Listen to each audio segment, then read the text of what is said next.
My way, or the highway, and in the driveway is a nice range. Cause I grind through the climb, I invite pain. You'll never hear me, bitch, nah, I don't complain. Just gotta flip the switch and you can go and obtain anything you want, anything you need. Your mind's got the key ingredient, it's belief. They'll deceive with the negativity, but I just slide right by that energy. Even when you feel low, you can still go. Even when you feel slow, you can still go. Even when there's no hope, you can still go. I never answer to no, man, I still go. Go, go, go, go, go, go, go, go, go, go, go, go, go, go, go. Hello, everyone. Welcome back to the Gallop Out. I'm your host, Ryan Anderson, joined this week for our Horseshoe Indianapolis show by none other than the queen of Horseshoe Indianapolis, Rachel McLaughlin. Rachel, welcome back. Hi, Ryan. So happy to be here. Excited for Derby Week. That's right. Indiana Derby, Indiana OAKS Week, which is obviously what we're going to be previewing today. Rachel, you already have the outfit going for Indiana Derby Week. Is it just a week full of top tier outfits, and then how's the racing going? Yeah, top tier outfits for sure. I definitely was because of the heat. Normally we don't race on Monday, so it's really nice when we have a Saturday card to have Monday off because I get to come to the office and get everything caught up for the week. But with the heat, it's really been just running full speed ahead as soon as it started, and to make up for that, now we're gonna race all week, Monday through Saturday, 6 of the 7 days. And I think between the outfit choices and the juggling all of the talent that's coming, Matt Carruthers is going to be here, Dan Cronin is going to be here, Michelle Yu's going to be here, Brian Aragoni is coming into town. I just have so many people. Barry's gonna be here. I'm gonna get him on a race, and Louis Rabot. I mean, everybody's gonna be here, and I just like to really showcase as many people on our simulcast feed as I can. I feel like maybe some other people might not normally do that, but I think it's cool. I think we're special that so many people want to be a part of our day. So it's a lot of moving parts, but it's going to be fun. It's gonna be fantastic. It is every year. You guys put on such a great kind of festival of racing for that entire week. I saw you educating the people on Twitter about what corn sweat is as well. So the heat seems to be in full effect. Yes, so obviously hope you have some yeah. air conditioning in your offices. Yeah, I actually, Eric thought I was making that up, is why I asked that question. A couple weeks ago, when it was really hot, about to get hot, and I said, "You don't know what corn sweat is?" And then I don't know why, this morning I just woke up and I was like, I wonder if I'm the only one that knows what that is. But you literally walk outside here and it's like you have to have gills to breathe. It's not just hot like California hot. It's also like suffocatingly, humidly hot. And then there's cornfields everywhere around here. So yeah, it's and there's a little bit of rain in the forecast, but in the middle of the heat of the summer, to be honest with you guys, it's so hot and it's so dry most of the time that even if we get a shower, and this has happened on Derby Day before, we've had a shower or two, it really doesn't affect anything too much unless it's like a torrential downpour, and that's not in the forecast. So another good thing for Saturday. Yeah, we won't worry too much about the weather, especially because our 2 races that we're previewing are going to be on the main track, and your grounds crew out there does such an excellent job to have it ready. We're going to start in race number 10 on Saturday, going the mile and a 16th for the 3-year-old fillies. It's the Indiana OAKS. And Rachel, you and I are just going to go through the fields on both of these. You obviously had the draw party yesterday. We already have morning lines. We have post positions. So incredible considering it is only Tuesday, and often we run into that issue where they're not ready. But not you guys. You guys are on top of it. Let's start down on the rail with star actress for Bill Mott sending in here with Junior Alvarado. You got a lot of the top-end jockeys in town. I saw Irad Ortiz, Luis Saez, and of course, Derby winner Junior Alvarado here as well. So, Rachel, what are your thoughts on this one as she gets back onto the main track? Well, yeah, I'm not gonna belabor this one. She's not my favorite in this field, but obviously she's got talent. She was the 3rd in a Grade 1 right after breaking the maiden, and then it's like, where did that form go? But you can make an excuse for an off day and a tough race a couple back. Obviously she was bumped, and then I guess you can make a case for the turf race. But I think she's a little outclassed in this field, to be honest with you. Even though she did run in a Grade 1, I just don't. Maybe she's not outclassed. She's not recent form is what's concerning me. I mean, there's tons of horses that they break their maiden, they run well, they might perform a little bit, and then it takes a while for them to get back into the groove of things. So I kind of feel like she's that kind of horse. Me too. I agree. And obviously her run style, she's going to need some pace to close into. I'm not sure she's going to get a white hot pace in a race like this with the 6 total runners that we have. They're all very competitive, but yeah, I think she's a little bit against it from that point of view. I do think she's talented though. So I'd be curious to see how she kind of progresses through her 3-year-old season. A horse just making her 4th career start is number 2 Nala for Brad Cox. Broke the maiden here in an off the turf event at Indy. Won that race pretty convincingly, sat off nicely, and then drew away towards the finish. This one I thought was a little bit interesting, Rachel. What did you think? I think this one's interesting, and it's too early to tell. I'm going to see what happens, but she's one of my top ones. I haven't decided yet, but here's my angle on that. And sometimes people always ask, like, how do you know this stuff? Because sometimes I just know things, okay? I'm like the imp. I just drink and I know things. And it's really because I've grown up around these people and I've been here for so long. And and even though Brad's like more of a national name, he's been running here in Indiana for a long, long time. And I'm telling you guys, in these big races, there's something about the other Brad Cox trainee. I'm not going to repeat everything you said because you hit the stats on the head, but just a little bit of Rachel intuition here. Everybody's going to have their eye on this prom queen, obviously, and we'll get to her in a minute. But I think Nala's going to set up for a big race. I know his training pattern well when he runs them here, and he just did. She broke the maiden here, so she's very interesting to me. I don't know who I'm going to put on top yet, but that's definitely one I'm considering. She, you mentioned, the other Brad Cox. The East Coast has the other Chad Brown. We have the other Bob Baffert. So it's that kind of pattern that you Yep. look into. And I think her run style is probably, she's a little more tactical than our favorite and prom queen. We'll get to that one shortly. Next up, though, coming out of the grade 1 Acorn, where she did disappoint, but she set a pretty quick pace that day, is the number 3 Maximum Offer for Kenny McPeak.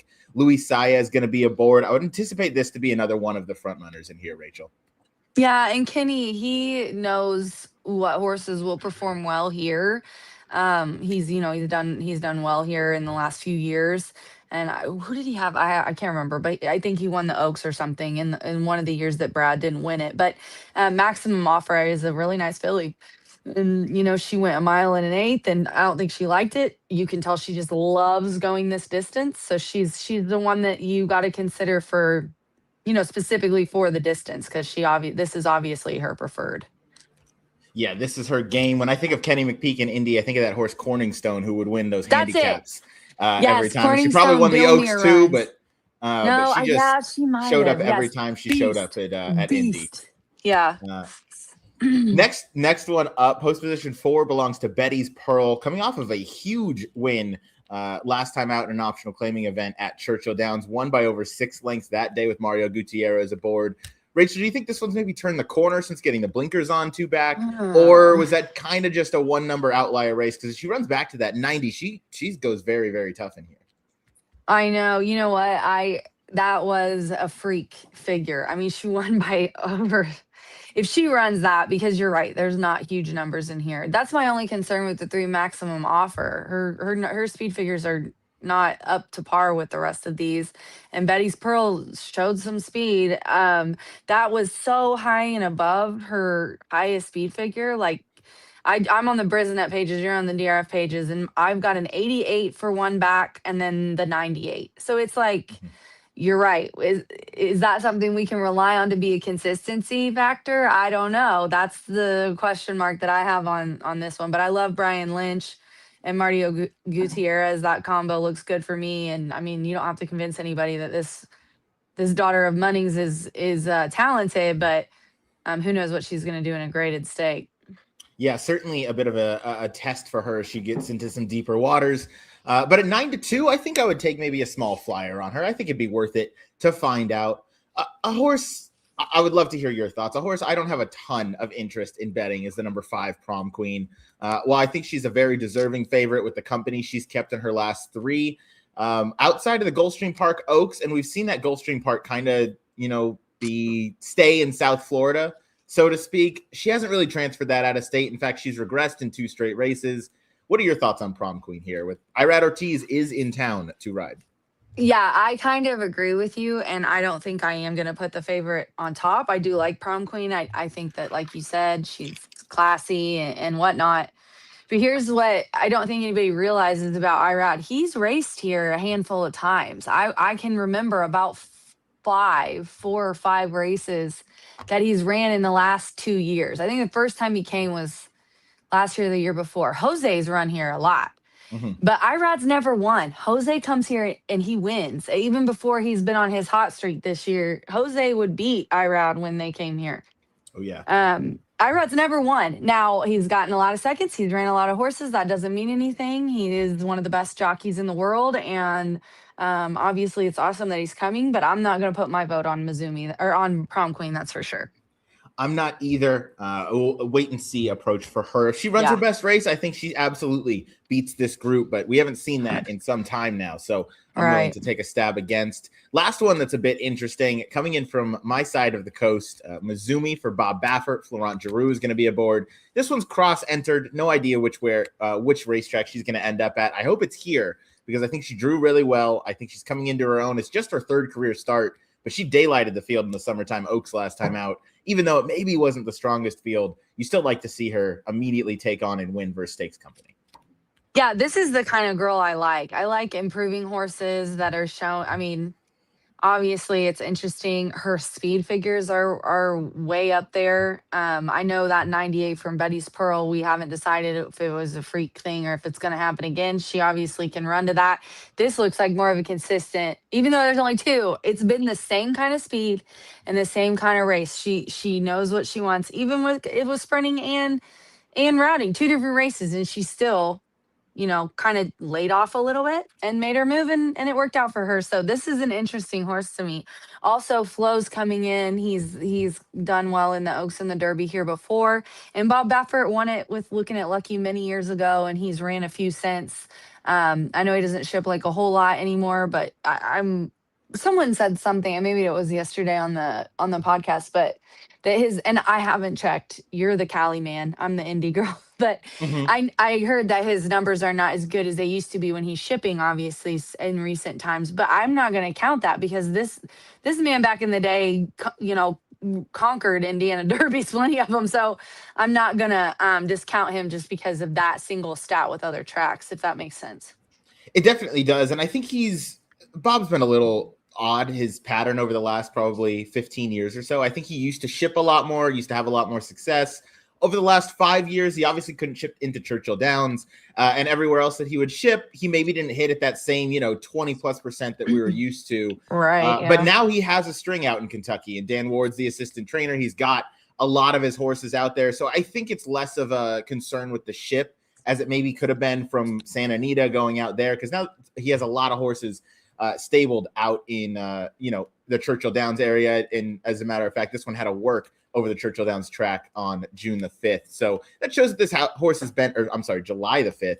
So this horse has been out there for a couple weeks, probably acclimated by now. And this feels like one that might be hanging around that Midwest circuit, maybe even out towards the East Coast. So I do think Bob is going to have those numbers kind of come back into form for him when he has the kind of more consistent runners that we'll see with him out in the Midwest circuit. But Mizumi, I thought, was very interesting in here. I'm interested in her. I'm a little bit interested in Betty's Pearl, but it's a very competitive race. Nala as well. I mean, any one of these you could bet to take a stab against your favorite Prom Queen.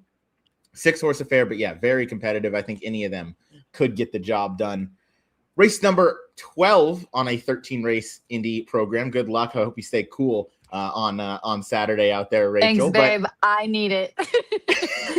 All the luck Saturday you can get. If you could just do life checks, like make sure I'm still alive every once in a while. I'll just do proof Saturday. of life checks every few races. Yeah, I would appreciate it. No problem whatsoever. But race number 12, the Indiana Derby, mile and a 16th for the 3-year-olds. Big field, and that has been the case with a lot of these derbies this year, just because I think it's such a deep crop. Maybe we don't have that superstar at the top.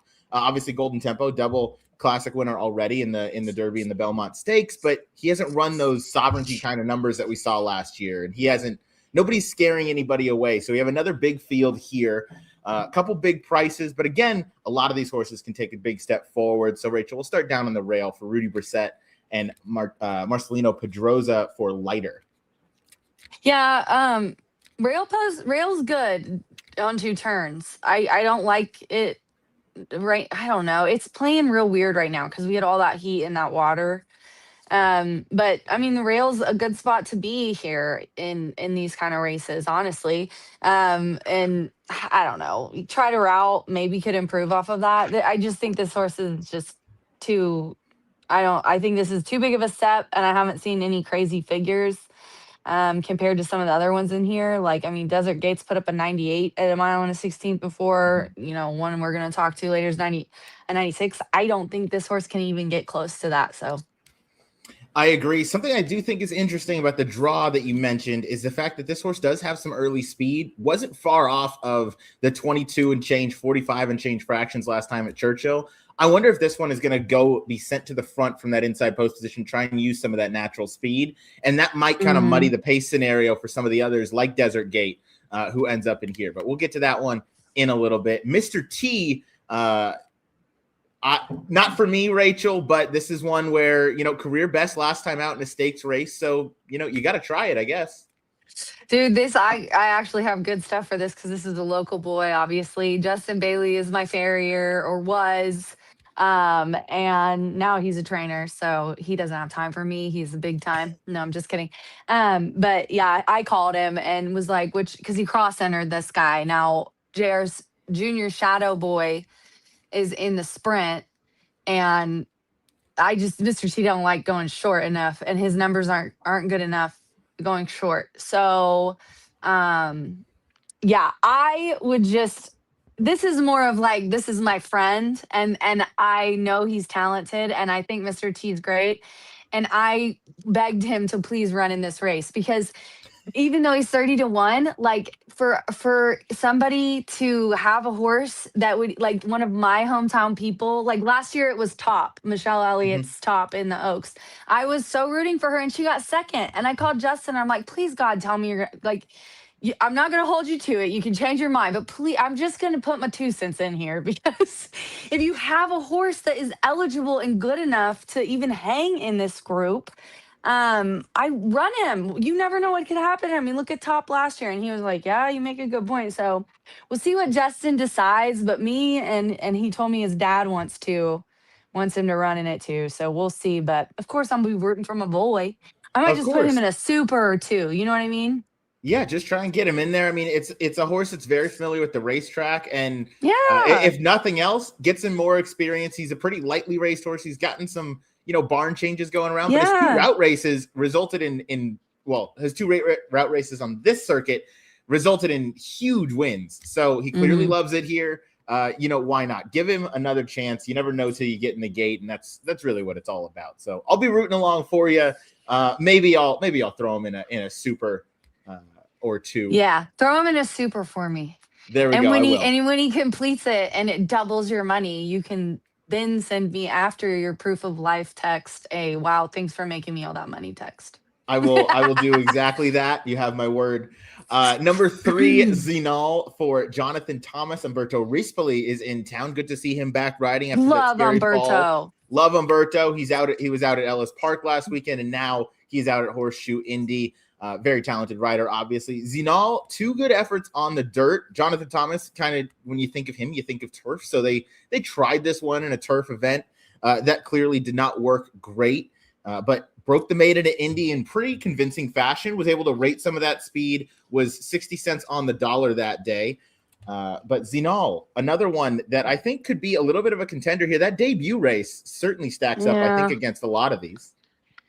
Yeah, and the speed figure on that is what I like a lot. And obviously that it was at Indy. So I'm not super high on him, but I love Umberto. Just a wonderful guy. And his wife's wonderful. His kids are wonderful. He's super talented. I'm so glad he's back on the track. Like, just a wonderful person. And a good work coming into this race too. That one on July 4th, it was 49. So yeah, that's one that makes this field tough, right? Because you have the horses that you think can win, and then after that you're like, okay, this horse has every right to be in the mix there. So that's kind of what I think about that one. This horse can definitely take another step forward. Jonathan Thomas, excellent trainer. One that I am really interested in this race is number 4, Our Money Man. Has paired up 2 very nice low 90 speed figures. Last time out, lost to a horse, Further Ado, who obviously he had that dominating win in Kentucky at Keeneland, and then he came back in the Derby, but he came back, got back to his winning ways in the Matt win last time. I thought Our Money Man ran fantastic to finish second. This 3-year-old just keeps improving for the Brett Calhoun Bard. I'm happy he showed up here. I think this is well within his grasp, and I like his run style. He can come from just a little bit off the pace, but he's not a dead closer like some of the others. What were your thoughts on this one, Rachel? Our Money Man is, just super excited about that. I'm sorry, you guys. I was totally tuning out. So because I'm racing right now. We just had $400,000 in that 6 race on today. So I'm just, let's go. I was responsible for 30 of those dollars. I'm very proud of you. Yeah. So if you said this, please forgive me, but he's by Mr. Moneyman. Did you mention that? I did not mention that. Okay. So Mr. Moneyman won the Derby a few years ago. It was a little bit more than a few, maybe 5, but so he's an Indiana Derby winner and a semi-recent one at that. So that's super exciting for me, obviously, because it was so fun when Brett brought Mr. Moneyman. He was one of the bigger horses we had in a couple years. And so was very excited about that. And so I'm excited to see this guy run. Wow. I mean, never worse than third. I mean, this guy really, really tries his heart out. But yeah, the Matt win was the classiest race he ran in, and he ran a very respectable second. So I'm definitely going to be including him. And I'm hoping that the breeding from Mr. Moneyman and his love of the track shows up in this guy. I certainly hope so. It was a career best speed figure for Mr. Money when he ran in the Indiana Derby here. And he seems to be, Our Money Man now seems to just be getting better. Maybe he can run his career best and take the Indiana Derby down just like his dad. Post position number 5 belongs to Bricklin, another Rudy Brisset runner. Fernando de la Cruz is going to be aboard. This one also cross-entered. This is another one I thought had a little bit of early speed. Maybe won't be, up front on the pace, but one that I think should be well-placed early. However, he's not the most consistent, Rachel. Yeah, I'm a little worried about the 2-month break, to be honest with you. Like, maybe because of the 2 lackluster fourths, they thought, let's give him a little time. If he runs back to the Sunland Derby, 89 speed figure, he could be up there. I think that this is not one that I would bet on a long shot, to win. Like if you're looking for a long shot instead of a favorite to be an upset horse, I don't think it would be this one, just because he hasn't put up anything close to a 96 or a 98 or some of these other ones on 94 in a long time, since back in January. So I just don't think that it's there for me in the recent one. And I like others a little bit more than this guy. I think he's too unpredictable. Like you said, that was a good point. Yeah, definitely a little bit unpredictable. Another one that, as we go to post position 6 for Creole Chrome, Louisiana bred, Joe Sharp sending this one in here. Junior Alvarado is aboard to ride. This is one that's definitely going to be forward early. I don't know. I felt like if you were confident enough to run this horse in the Pat Day Mile and he ran so bad that you had to, you went to Evangeline, nothing against them, but there's a lot of other 3-year-old kind of stake options. I get he's Louisiana bred, so maybe that was just kind of the natural pivot. To me, he feels like he's very good against those Louisiana breds, and I think a lot better with Lasix on. So to me, he's not one that was going to be on my tickets, but did you have a different opinion? No, I agree. Joe Sharp, however, has been so firing lately. But I do want to say just really quick, I apologize to Louisiana. Y'all, I did say Creole Chrome the other day, and I apologize. Eric even texted me, and I knew better. I knew it was Creole Chrome. But so I apologize to everyone. But this horse is I think this is one that I'm probably not going to put in. I just agree with everything you said. The early speed helps, obviously, the good work, but I don't think that. I think this horse is one to mix in exotics. You know what I mean? Have a couple tickets. I don't know that I'm really super high on him, and I agree with everything you said. I'm not going to repeat you, but this horse also, though, has some nice speed. It just depends on how he runs. But what was that 18 length win, like you said? I mean, that was crazy. I didn't think that he was going to win by that much. I don't know. but that was a 94 speed figure. He put up a Brisnet speed figure. He's got speed, so it'll be interesting to see how he runs. Yeah, he's got speed. He's got ability. It just seems that when the waters get deep, they might be a little too deep for him. He typically runs, as we've seen in the 2-back and 3-back when he went to that graded stakes company. It seemed like he was a little overmatched. And if he's able to maybe get things his own way up top, that's clearly, I think, when he does his best running. I just think that there's some others that are going to factor in the pace early. Drawn to this one is outside, the number 7, Out of the Woods. Coming in for Phil D'Amato. I can't remember the last time he sent one in here for the Indiana Derby, so it's cool to see him out here. Luis Saez booked to ride for Little Red Feather and Mataket Racing. Obviously, I'm very familiar with those connections out west. I'm happy they have a top 3-year-old like this that they're able to kind of ship around and try and take some of these derbies. Ran really well last time in the Delaware Derby, but Big Cuddle seems to be a horse that really came into his own in that race. He was also the local horse up there. But now Out of the Woods, back in the Midwest, I think he fits pretty well versus this group. I wonder where he's going to be early. Yeah, me too. And I was just going to say, he's beat Money Man. So that's also something to keep. And I will be interested to see how these two go at the beginning. Obviously, it took them a little bit longer to figure this guy out because it's just like he woke up his 3-year-old year. He definitely was tough. It looked like he got into trouble. He got DQ'd, and then he maybe they gelded him. I haven't looked that up. Obviously, maybe changed it a little bit, but he looks like a consistent guy right now. But then you go back and you're like, there's another side to this guy. I don't know.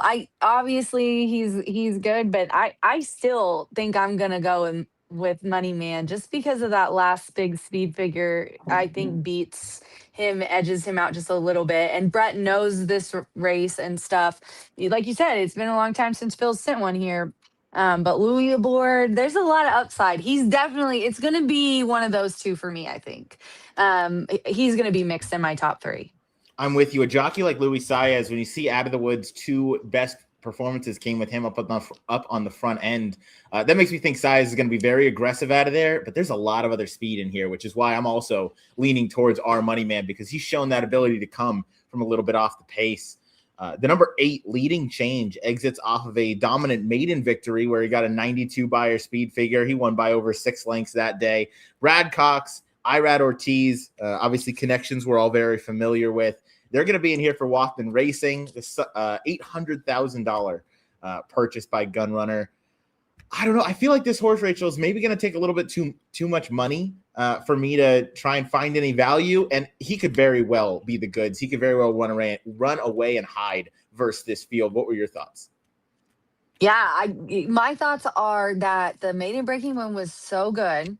Is he that good first time with winners? Obviously, I mean, this is the Indiana Derby, but he has to think highly of this horse to take it from a maiden special weight and put it straight into this race. And I don't feel like Brad does that like a whole lot. Usually he runs them in some.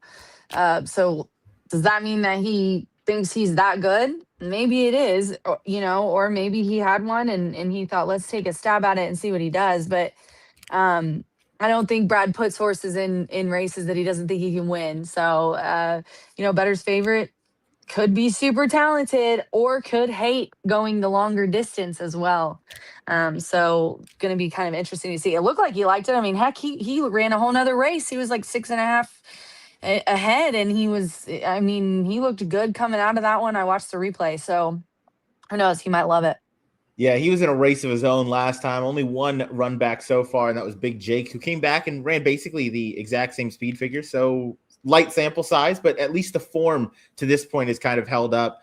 Brad Cox, Irad Ortiz, they're going to take a lot of money regardless. But you mentioned Irad, maybe this isn't his most dominant track when he comes in. So maybe that's reason to beat him.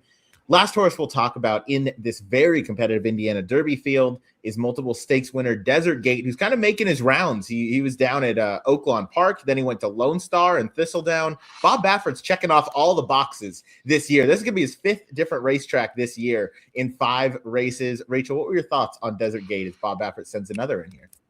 That was my thought when I looked at this. I'm like, oh, okay. So he's just like this steak, this steak, this steak. Like he's just like, oh, that one works, that one works. Yeah. So I agree. He's been bounced around, and he obviously, performs. It doesn't bother him at all being in the trailer. But Omaha Beach, Curlin. I mean, geez, OP. I just love this guy. I'm going to agree with you. I'm going to include him. I think he's talented. I think he's going to ship well. I think he's going to like the track. And he has early speed on the outside. I think that that's pretty good to have in a 2-turn race. And it looks like, I mean, there's been races where if he doesn't go to the lead, then it's just lackluster. I mean, you can tell he has no interest.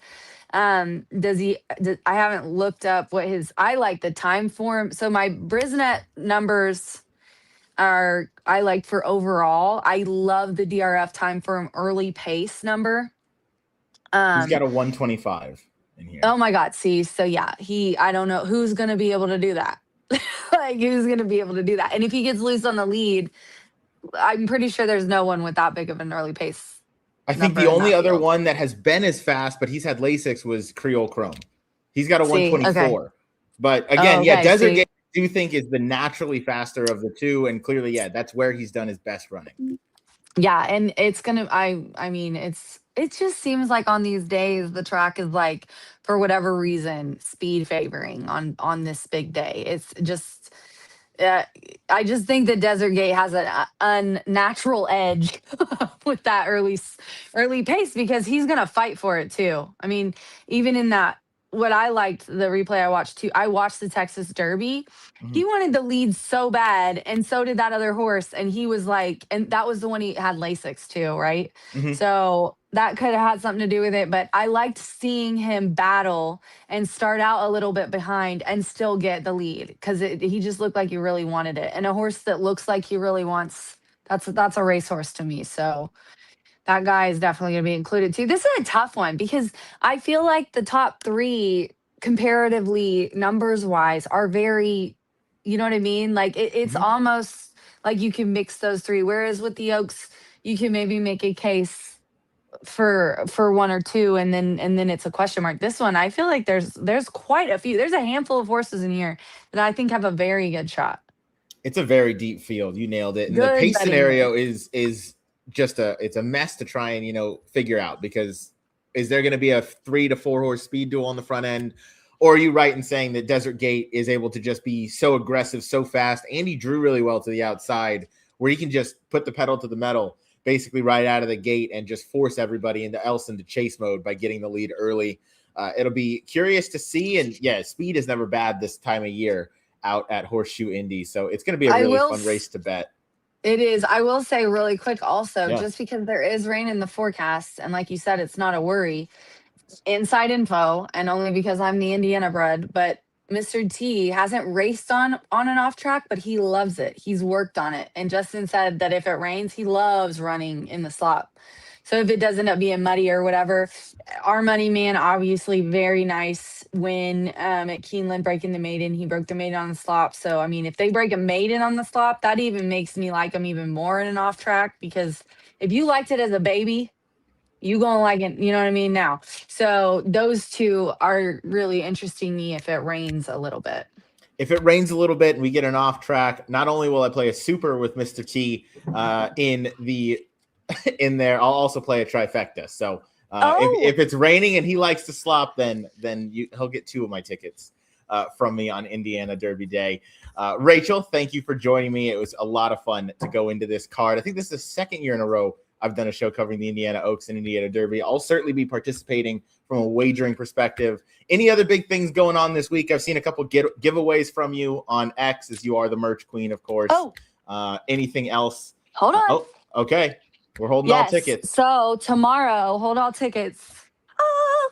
Tomorrow, no. I think I'm going to do it Thursday or Friday, but I'm giving away the Indiana swag. So we have a pin. This won't fit on your head. I gotta order bucket hats for you, babe. It's gonna need to be a large bucket. Yeah, those are cool shirts, right? And then the front just says the biggest horse race in Indiana. I like the font, don't you? I do It's too. like I think it's very fitting. it's crisp, it's clean, but it's cool, you know? Yeah. So yeah, this is my favorite hat from when me and Ryan actually got to hang out and I made Oh him my yeah. friend. Oh Was yeah. from NHC. Horse player. Y'all know this is my favorite hat ever. That's a solid hat. All right, Yeah, I wish babe. they Well, fit. I wish they fit my head, but I'll work on that. I'll get buckets. And look, if it's really hot, look what else I got. I got a fan. I'm ready You for got net Saturday, port. you guys. I've got the swag. I've got a neck fan. You're gonna do life checks. But to answer your question, I do want to say Brian's coming tomorrow. He'll be here Thursday on the show. Brian Aragoni's going to be in town. Matt Carruthers is going to be in town. He's going to be here Friday and Saturday. I've got just everyone. Michelle Yu's coming. I've got Caden and Doug are going to come and hang out with me, Bradars, and everyone. So just very excited and come to the paddock, say hi. Louis Rabeau, Barry's going to be here. I think people like hanging out with me. I think you met Kyle Roscoe at NHC. He's going to be out for Indiana Derby, Kyle's so coming? I'll send him your way. Kyle's I coming. love him. He came Me up with a too. really good idea, and I told him if he's here, we're going to do it. It's a reel. Okay, then I will send him your way. Surprise. I'll be sure that he knows, and we'll all be surprised to see whatever that idea was. But Rachel, thank you for joining me. I know you have you probably got to go hop back on the simulcast in like a minute. So thank you for joining. Thank you guys for watching. This was Indiana Oaks Indiana Derby preview for this Saturday, July 11th. Take care, and we'll see you for the next one.